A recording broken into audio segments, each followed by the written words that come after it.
Tem filme que assusta a gente com fantasma, tem filme que assusta a gente com monstro, e tem aqueles filmes que a realidade é mostrada de forma tão próxima da nossa que acaba sendo impossível não se sentir desconfortável ao assistir. Oi, eu sou a Júlia, você tá no Crimes and Screams, então pega o seu café, apaga as luzes e vamos falar sobre a Minha Irmã Feia.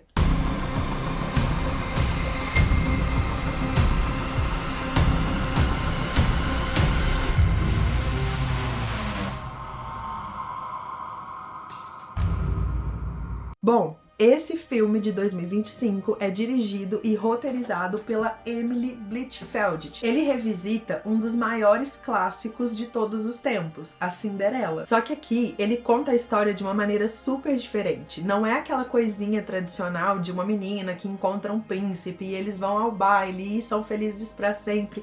Não, aqui a perspectiva vai ser contada pela visão da meia-irmã, a garota que é considerada feia e que só existe na maioria das versões da história para ser ridicularizada. E acreditem em mim, essa mudança de perspectiva, ela funciona muito melhor do que parece. Porque com o filme fazendo isso, deixa de ser uma trama direcionada ao amor e conto de fadas ali e passa a ser uma história sobre aparência, sobre aceitação, sobre pertencimento, sabe? E claro, sobre o preço que algumas pessoas estão dispostas a pagar para serem bonitas. Só que os contos de fadas originais, eles têm um ar muito mais perturbador do que a gente está acostumado a ver. Uma das versões mais conhecidas, inclusive, é a versão dos irmãos Grimm. Nessa versão, as irmãs ali da Cinderela, elas já se mutilam para conseguir fazer com que o pezinho caiba ali no sapatinho que o príncipe tá tentando experimentar em todo mundo. Uma corta os dedos, a outra corta um pedaço do calcanhar, então assim, tudo para conseguir caber naquele sapato, tudo para conseguir ir atrás de uma vida melhor, de mudar o lugar onde elas estão, de se sentirem, né, diferentes pela posição que elas vão ocupar. E querendo ou não, desde essa época já é uma história que fala sobre padrão de beleza. Já era uma história sobre mudar o próprio corpo para alcançar algum tipo de aprovação. Aí, a meia-irmã feia pega essa ideia e coloca no centro da trama. Aqui, a gente acompanha a Elvira, que é interpretada brilhantemente pela Lia Myren. Ela vive ali numa sociedade em que a aparência que determina quem merece algumas coisas. Por exemplo, quem merece amor, quem merece ser escolhido, a forma como as pessoas merecem ser tratadas e até como as pessoas merecem ser respeitadas. Então, quando surge a oportunidade dela ter ali uma relação com o príncipe, ela começa a perceber nela mesma um monte de defeitos que ela precisa corrigir. O que vem a seguir é uma descida lenta, dolorosa e perturbadora rumo à obsessão. Só que mesmo nesse cenário caótico, tem uma coisa que eu gostei muito nesse filme, é que em momento nenhum ele trata a Elvira como uma personagem ridícula. Ele não faz chacota dela, não usa a imagem dela de forma vexatória, não assim, de forma humorística, sabe? Tudo ali é tão bem construído que a gente começa a sentir naquele lugar e ficar desconfortável com o que tá acontecendo com ela e meio que conseguindo entender o motivo dela tá pensando daquela forma. E aí, de alguma maneira, a gente consegue compreender por que ela tá fazendo aquilo. É como se a gente sentisse a dor que ela tá sentindo, toda a vergonha, toda aquela sensação de inadequação, sabe? E eu acho que é justamente por isso que algumas cenas ficam difíceis da gente conseguir assistir, porque elas parecem muito mais reais do que a gente quer admitir. O gênero principal desse filme é o horror corporal. Pra quem não conhece, o horror corporal, ou body horror, como geralmente é chamado, é um subgênero ali do terror que usa essas questões corporais, as mutilações, as deformações, as transformações, como o centro da atenção ali para aquela história, para conseguir causar o desconforto que aquela história precisa. Mas assim, os melhores filmes desse gênero nunca falam só sobre sangue, carne, dor e afins. Eles falam sobre medo, sobre insegurança, identidade, controle, envelhecimento e, é claro, sobre aceitação. E a meia-irmã feia entende isso de forma maravilhosa. Cada procedimento estético que a Elvira passa parece um ato de violência contra ela mesma. Cada tentativa dela de se aproximar desse padrão da sociedade vai deixando marcas cada vez mais profundas em quem ela é. E o filme faz questão de mostrar isso, só que ele mostra sem romantizar, sem suavizar, sem transformar isso em nenhum tipo de glamour. E a gente vai percebendo a transformação da personagem. Tanto que no começo ali do filme, todos esses procedimentos, tudo que ela vai fazendo, a gente percebe que ela tá sendo induzida a isso, né? A mãe leva pra ir lá quebrar o nariz, pra consertar, aí vai fazer os cílios e tal. Então tem sempre alguém que tá influenciando ela, ou mostrando pra ela o que é melhor ela fazer pra se tornar uma pessoa mais bonita. E aí, enquanto eu assisti esse filme, foi impossível não lembrar de um outro filme que tem também essa temática, é produzido de maneira bem grotesca também, que é A Substância. Porque assim, claro, apesar da diferença entre os dois filmes, eles parecem fazer a mesma pergunta: até onde uma pessoa vai para ser aquilo que as outras pessoas consideram que é belo, que é bonito? Lá na Substância, a gente vê uma mulher desesperada para recuperar sua juventude, e aqui na Minha Irmã Feia a gente vê uma mulher também desesperada, mas para conseguir alcançar aquele ideal de beleza imposto pela sociedade. A busca pelo corpo escultural e os esforços sem limites para conquistar o ideal de beleza. Uma mulher morreu. A morte da modelo. Uma mulher de 25 anos morreu após sofrer uma parada cardíaca durante uma cirurgia plástica. Entende que são histórias diferentes, mas que a ferida é a mesma? Eu acho muito interessante a gente perceber que nenhum dos filmes inventa essa premissa. Eles só pegam ali e exageram o horror que já existe no nosso dia a dia. O horror aqui, ele não nasce de nenhum tipo de fantasia, ele nasce do reconhecimento. Quando a gente vê mulheres destruindo seus próprios corpos em busca de aprovação, a gente tem que encarar uma pergunta terrível. A gente tá tão longe delas assim? Bom, é claro que a gente não tá passando por procedimentos estéticos grotescos em castelos no século XIX, bem como também não estamos criando versão mais nova da gente mesmo em laboratório para ligar e desligar quando for necessário. Mas quantas pessoas não deixam de sair de casa por conta da sua própria aparência? Quantas não apagam todas as fotos? Quantas não desenvolvem transtornos alimentares? Quantas mulheres não gastam dinheiro que não têm tentando alcançar um padrão impossível? E é aqui que o filme me pegou de verdade, porque ele não fala só sobre beleza, ele fala sobre autoestima, ele fala sobre insegurança, sobre a necessidade humana de ser aceita. Hoje a gente vive cercado de filtro, a gente tem 1 milhão de apps que modelam o rosto, que afinam, que ajeitam, que modificam de alguma maneira. Existem tendências que mudam a cada hora, padrões que ficam cada vez mais específicos. Ah não, porque agora é esse tipo de corpo, ah não, porque agora é aquele tipo de corpo lá, agora a gente usa o cabelo longo, não, agora o chique é a gente usar o cabelo curto. Ah, porque a sobrancelha tem que ser grossa, não, a sobrancelha tem que ser fina, não, a sobrancelha tem que ser arrepiada, ah, porque o nariz assim não é bonito, ah, porque o queixo não sei o que. Ou seja, a gente tá correndo, mas a linha de chegada tá ficando cada vez mais longe. A gente nunca chega lá. Sempre tem alguma coisa pra corrigir, sempre tem alguma coisa pra melhorar, sempre tem alguma coisa pra esconder. Existe uma frase que diz que algumas empresas lucram quando convencem as pessoas de que elas têm algum problema, e aí elas vendem a solução.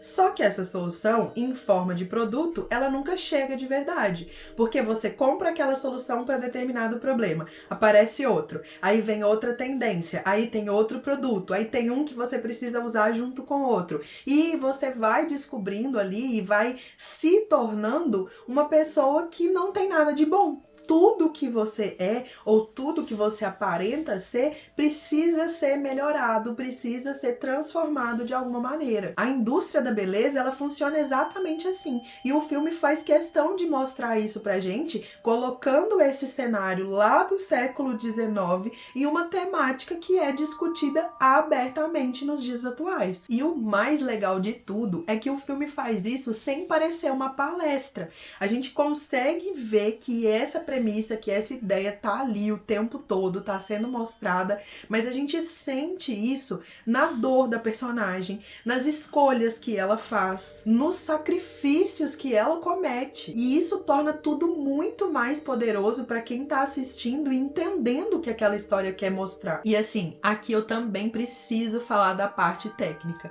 Gente, a fotografia do filme é maravilhosa.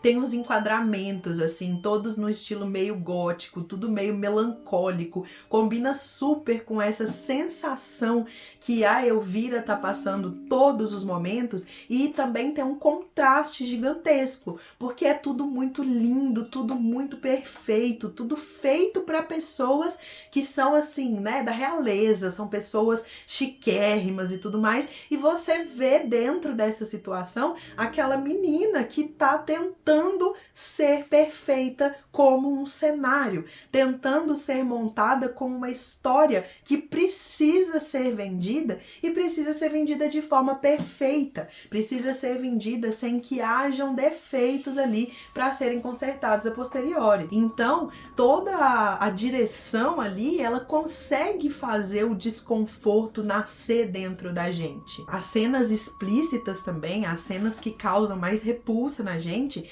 elas não estão ali à toa, elas não estão ali só para chocar a pessoa que está assistindo.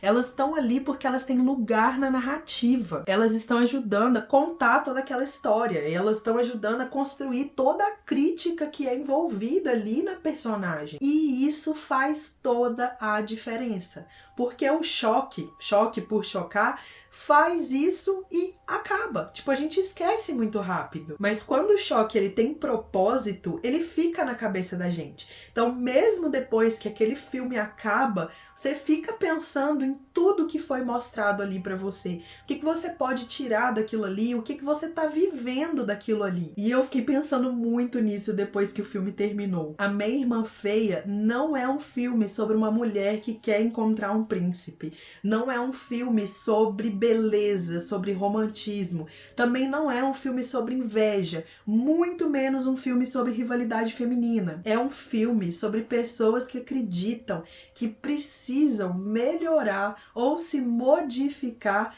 para merecerem amor. Gente, isso é devastador.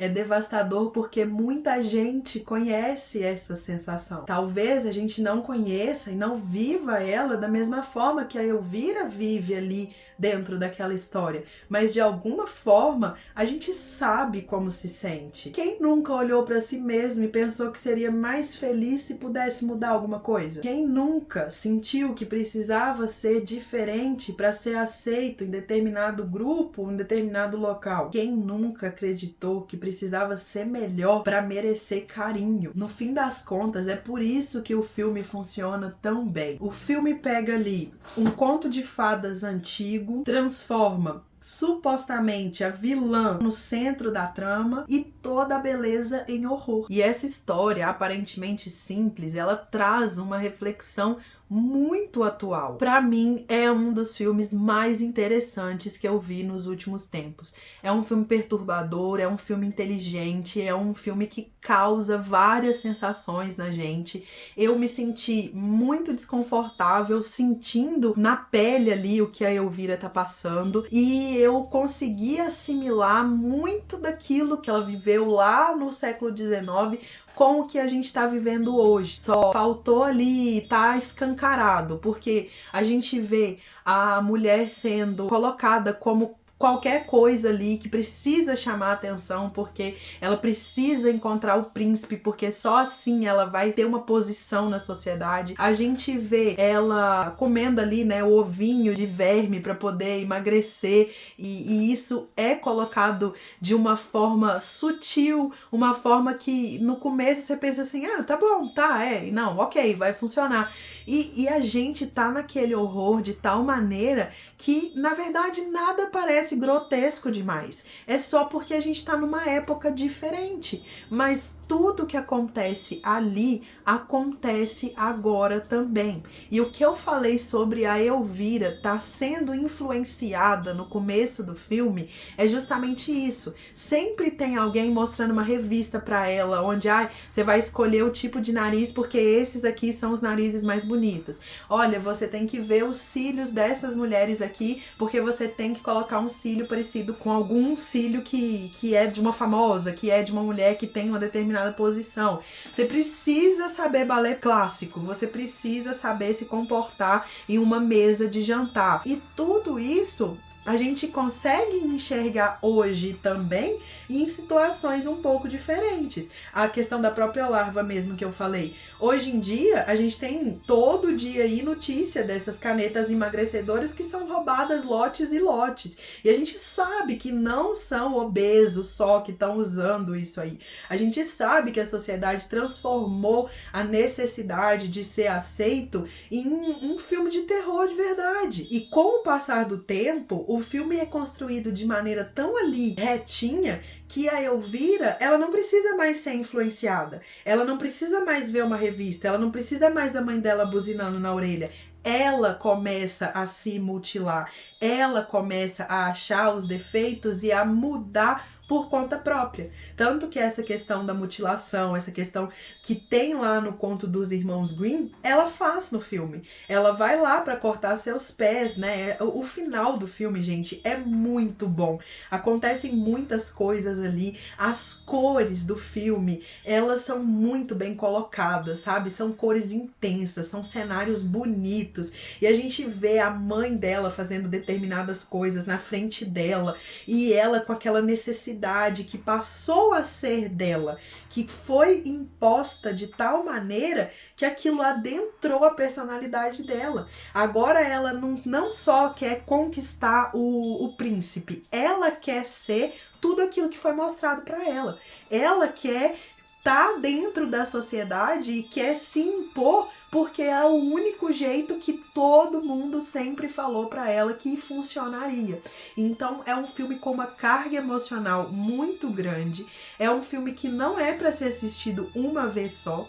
Na minha opinião, é um filme 5 estrelas. Eu gostei muito, desde a criação de como terror, como um filme de terror ele funciona muito bem, como um filme que causa reflexão, ele também funciona muito bem. Então é uma super recomendação. Eu espero que quem tenha assistido tenha tirado alguma coisa bacana aí e mudado realmente alguma coisa na vida, né? E quem não assistiu, que dê uma chance, porque foi um filme que meio que passou assim, as pessoas não falaram tanto e é um filme extremamente bom.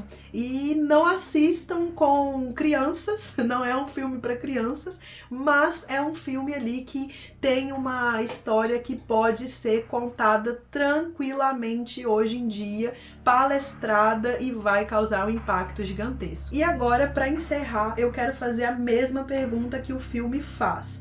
Se a beleza fosse o único caminho para a aceitação, você atravessaria essa ponte?